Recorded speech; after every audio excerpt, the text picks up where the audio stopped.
Facebook is very difficult to monitor because so many people take advantage of the privacy features, which means you can't hear what people are saying unless you're a friend of theirs. And so when I do social media audits for clients, I always take what I find being said in Facebook about them or their competitors or industry with a grain of salt. Because chances are there's a lot more being said, I just can't hear it because people set up these privacy protections. Now, Facebook is a fantastic social network. It's the biggest social network in the world, and they built and own the social web. But the search functionality is very different than Google. Google allows you to search based on inbound links. And if you'd like to take our course on search engine optimization, we go more into how Google determines which links will appear at the top of the search engine page results and which ones won't, how Google decides. But in this class on Facebook for Business, we're going to show you Facebook Graph Search. Facebook allows you to search within the search field up here, and I'll search compliance. And you see what I get here is I get a movie called Compliance, I get an organization education page called Compliance, I get some companies, compliance officer. Then I can find all pages named compliance, I can find all places named compliance, or if I go down to the bottom here I can see more results for compliance. So I'm going to select that. And so in the default screen, Facebook shows me all results for compliance. But if I want, I can sort by people,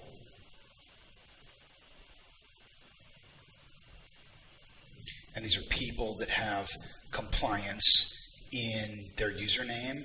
So, these are people that, for the most part, should be using Facebook company pages, but maybe they didn't know that, and so that's why they set them up as personal profiles.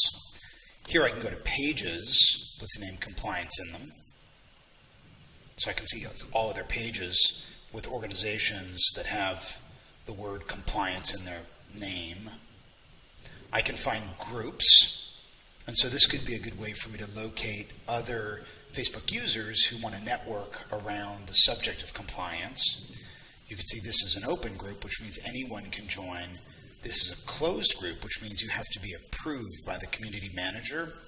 Typically, this isn't always true, but typically you find that the closed groups that are actively managed have healthier conversations and less spam because there's someone discouraging members from posting promotions and actually evicting members from the group if they don't apply with the terms of service. These are apps, Facebook apps, that you could install with keyword compliance in them. You can see there are none. And here are events around compliance or with keyword compliance in the name of the event.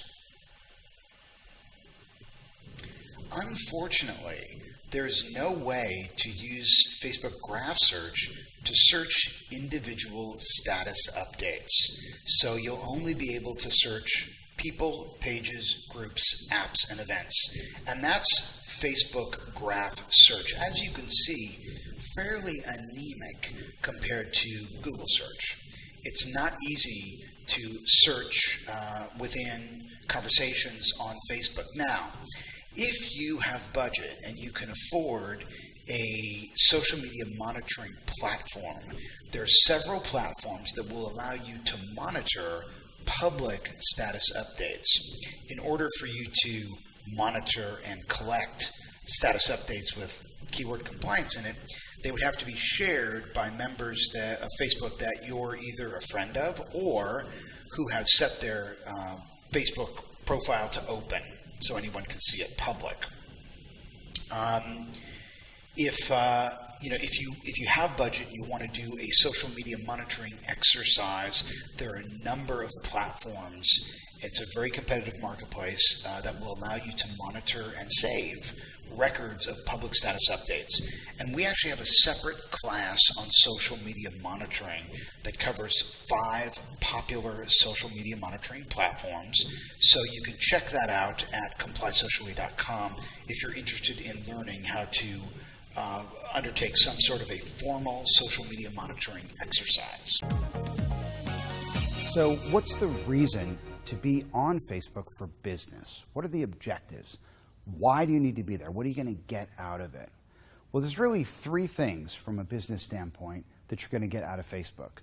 The first thing you're going to get is traffic, because more people spend more time on Facebook than any other website in the world. In fact, 1 out of 5 pages consumed online is consumed at facebook.com. So because there's more attention there and more traffic there, if you're engaged there, you're going to be able to issue visas to people to transit them over to your homeland or your own destination website. You'll be able to drive traffic from facebook.com to yourdomain.com. So that's the first thing you're going to get. The second thing you're going to get is the ability to engage with your audience. Now, we're 15 years into the commercial availability of the internet, and most websites still suck. You go to most websites, you feel like you've hit a brick wall. There's no way to engage. And chances are you may not have the wherewithal to actually build your own social network or sustain the momentum at yourdomain.com. So Facebook gives you a channel that you can have back and forth conversations with your community online. And if you do that, what you get is greater insights into their preferences. Because when I go to Facebook and I click a like button and I comment and I share, I create a psychographic profile of my preferences as a consumer that's richer and more nuanced than anything marketers have ever had before. So if you're out there sort of wondering why they command the $100 billion valuation that they do command, it's because they're the first company to really scale the social web for marketers, because they're aggregating these profiles, these psychographic, not demographics, right? Demographics were a thing of the past. Who really cares how old someone is, what the color of their skin is, and what their disposable income is? What's more important is what they like, what they want to do. What's more important is if they like golf, not if they're white and live in a certain neighborhood, right? So now for the first time, it's not about meat. It's not about who I am physically. It's about what my interests are. Now you may say, well, I don't want people who are interested in my products if they can't afford it. I would say, no, that's a huge mistake. You do. Because anyone who is passionate and invested in your product or in your industry or what you're interested in is an asset to you. Because remember, in Facebook, it's all about friends of friends. So if you can get a community of support, right, that's going to influence other people who may have more disposable income to purchase your products or services. So 3 things you're looking to do. 1, build traffic. 2, engage with your audience, with your community. And 3, get better insights into their preferences. There's 4 ways that organizations can market on Facebook within the terms of service. If you were to set up a Facebook profile for an organization, you're out of compliance with the terms of service and you could be shut down at any time. If you're an organization and you want to have a presence on Facebook, the way you're allowed to do it is by setting up what's called a Facebook page. Now, a page can be administrated by a personal profile, but it's a different entity. So you could set up a page. That's one way to go. Another way you can go is you can build a Facebook app. There's been a number of organizations now that have built Facebook apps to market themselves.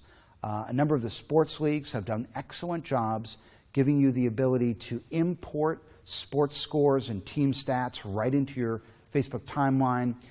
Another popular use of apps has been games, Facebook games, of course Zynga, which many of us have heard of, or Words with Friends, an app which you can play with your friends but that lives in Facebook. The other way you can go is you can advertise. So just like you can advertise on Google in pay-per-click, you can advertise on Facebook as well. Now on Google, when you advertise in pay-per-click, you advertise against a keyword or phrase.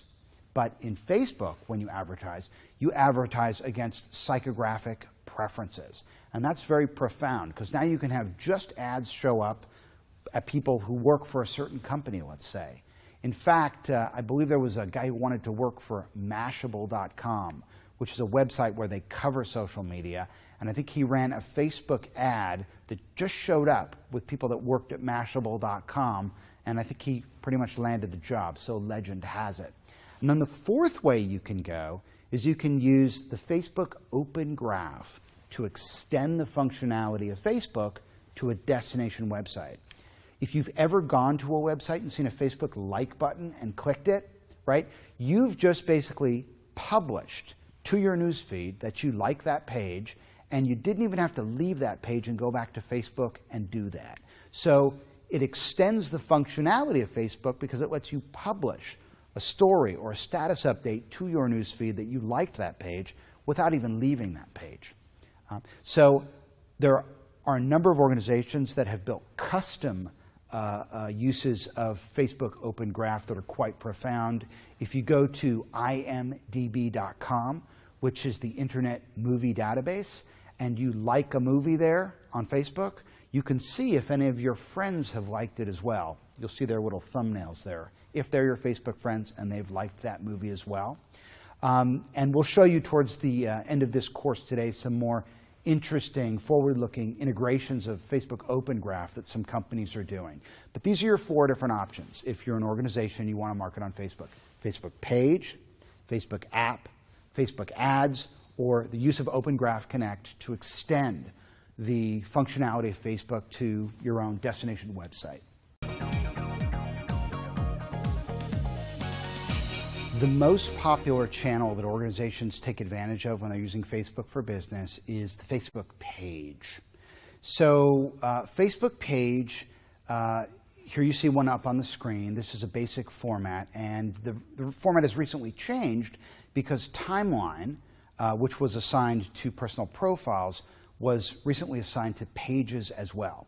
So here you can see it shows the size in width and height, 851 pixels wide, 315 pixels high. That's what you need for what's called the Facebook cover image. And then inset in that is your profile pic. And in the case of a page, it's usually either a logo or some sort of an image that denotes the brand. Here's the Facebook page for my book with Paul Gillen, Social Marketing to the Business Customer. And what I'm looking at here is the number of people who have liked the page. So you can see only 712 people have liked the page. Now, that doesn't seem like a lot of people, does it? 712 people. And it's not. But those 712 people have 383,000 friends. So if I can get those 712 people talking back to me, right, if I can engage them in a conversation, each time I do, I extend the reach of that conversation from me and that person to their social network as well. So the whole objective is not to talk to the 712 people, but rather to get them talking back to me so I can get to that 383,000 people. That's really the opportunity on Facebook. Not friends, but friends of friends. This is the terms of service for Facebook pages. And as you can see, it actually says here in the terms of service that covers may not include references to Facebook features or actions, such as like us or share, or an arrow pointing from the cover to any of the features on the page. So they don't want you to put up a Facebook cover that's got some sort of promotional language on it. But I recently noticed that KNBC, which is the NBC broadcast affiliate in Los Angeles, put up this Facebook page. They were actually promoting it on the morning newscast. There was somebody with a little puppy, petting a puppy, and they said, go like our page and help us raise $20,000 for animal services, Los Angeles Animal Services. So they sort of had this cute little puppy. They're zooming in on the cute little puppy in the morning news, and they're defying the terms of service. So if you go to the little drop-down arrow next to the message button that you see there, just on the right-hand side, and you click on that, you can actually report abuse. I did report this because I didn't think, not because I don't love puppies and not because I'm not in favor of animal services. I think it's a great cause, but I did think it was unfair that these guys were not complying with the terms of service, and I was also curious to know whether or not Facebook would do anything about it. So I did click the abuse button, and nothing happened. They left it running. So it doesn't seem at this point as though Facebook is actually enforcing those terms of service. I'll give you a link to where I took this picture and saved it online with all the details about it. So if you ever wound up in a court of law with Facebook and they accused you of not complying with the terms of service, you could point out that they're selectively enforcing those that terms of service, so perhaps you would get a break. At the end of the day, when it comes to cute, people like cute. So if you want to get a lot of likes on a Facebook page, share something cute. Here's a picture of a little baby duck. My cousin found baby ducks beside her house, and she sent me this picture, and I shared it, and sure enough, you can see 9 likes and 8 comments. So a very reliable way to engage people on Facebook is always going to be with cute.